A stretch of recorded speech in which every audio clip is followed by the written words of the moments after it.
ሰብአ ሰገል። ይህን መሰል ታሪክ ከዚህ ታሪክ ውጪ ቀድሞ እንደነበረ በታሪክ መዛግብት ፍጹም ያልሰፈረ አጃኢብ የሚያስብል ተአምር ተፈጠረ።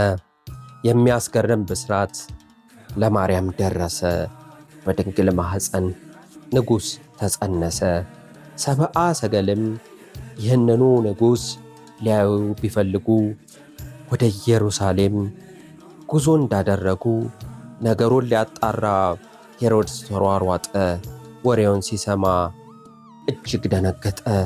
የካህናት አለቆች የሕዝቡንም ጻፎች በአንድነት ሰብስቦ ስለ ክርስቶስ ውልደት ቢነግሩ ታስቦ በአጽንኦት ጠየቀ።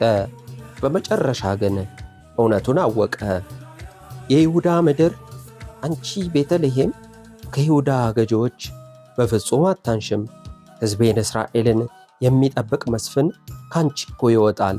እውነትም ይህ ቃል በነቢይ ተጽፏል። ሰብአ ሰገልም በስውር ተጠሩ። በሄሮድስ ትእዛዝ እንዲህ ተነገሩ።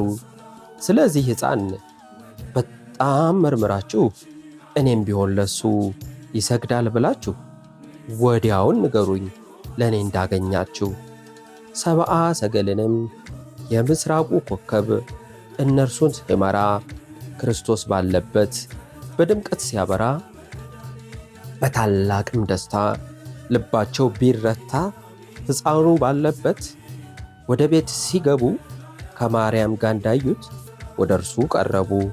ለሕፃኑ ንጉሥ ለእርሱ ጌትነት ይገባዋል ብለው ወድቀው ሰገዱለት።